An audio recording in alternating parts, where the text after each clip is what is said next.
94లో one side ఎన్నికలు జరిగాయి. అప్పుడు కూడా ఇన్ని సీట్లు రాలా, ఇన్ని ఓట్లు రాలా. ఈరోజు మనం చూస్తే 175 సీట్లకు గాను 164 సీట్లు గెలిచాం. అంటే 11 సీట్లే ఓడిపోయాం. అంటే స్ట్రైకింగ్ రేట్ 93%. అంటే మామూలుగా 93% రావడం అనేది దేశ చరిత్రలోనే అరుదైన అనుభవం ఇది.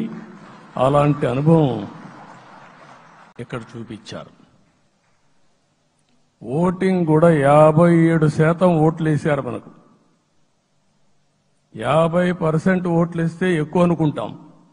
అలాంటిది 57% ఆవరేజ్గా ఈ రాష్ట్ర ప్రజానీకం మనల్ని ఆశీర్వదించారంటే మనలో ఎంత బాధ్యత పెరిగిందో మనం ఒక్కసారి గుర్తుపెట్టుకోవాల్సిన అవసరం ఉంది. జిల్లాల వారీగా, పార్లమెంట్ల వారీగా విశ్లేషిస్తే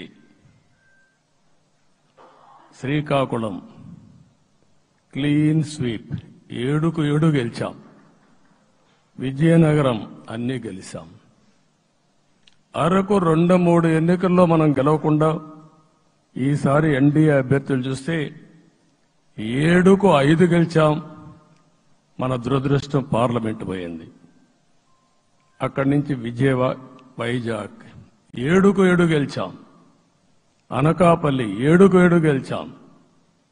దెన్ తూర్పుగోదావరి, కాకినాడ, అమలాపురం, రాజమండ్రి, నరసాపురం, పక్కన వస్తే ఏలూరు, మచిలీపట్నం, కృష్ణా, గుంటూరు, నరసరావుపేట, బాపట్ల అన్స్టాపబుల్ 7కు 7 గెలిచాం.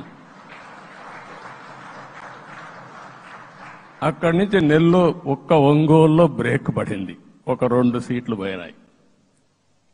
అక్కడి నుంచి నెల్లూరు 7కు 7 గెలిచాం. తిరుపతి 7కు 7 గెలిచాం. కానీ దురదృష్టం పార్లమెంటు పోగొట్టుకున్నాం. చిత్తూరు ఎప్పుడు ఇన్ని సీట్లు గెలవాలి, 7కు 7 గెలిచాం. అక్కడి నుంచి రాజంపేటలో 7కు 4 గెలిచాం. 3 సీట్లు పోగొట్టుకున్నాం. పార్లమెంట్ పోయింది. అక్కడి నుంచి మీరు చూస్తే చరిత్రలో ఎప్పుడూ గెలవని విధంగా కడపలో 7కు 5 గెలిచాం మనం. ఆ తర్వాత అనంతపురకు వస్తే క్లీన్ స్వీప్ 7కు 7 గెలిచాం.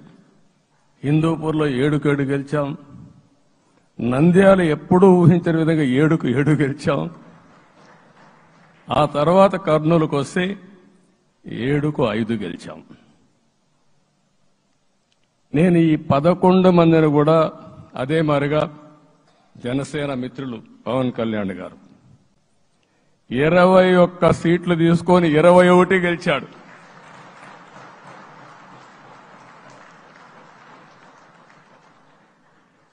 బీజేపీ 10 సీట్లు తీసుకుంటే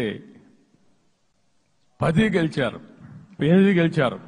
అంటే 10కి 8 గెలవడం అనేది ఒక చరిత్ర. ఆ 2 సీట్లు కూడా కొన్ని ప్రత్యేకమైన కారణాల వల్ల ఓడిపోయాం తప్ప ఇంకోటి కాదు. అంటే ఇక్కడ ఒక లెసన్ మనందరికీ అర్థమైంది ఏంటంటే, అభ్యర్థులు గట్టిగా నిలబడుకున్న ప్రతి ఒక్క చోట ప్రజలు మనల్ని ఆశీర్వదించారు, గెలిపించారు. ఇదే ఈ యొక్క ఎన్నికల్లో మనందరం గుర్తుపెట్టుకోవాల్సిన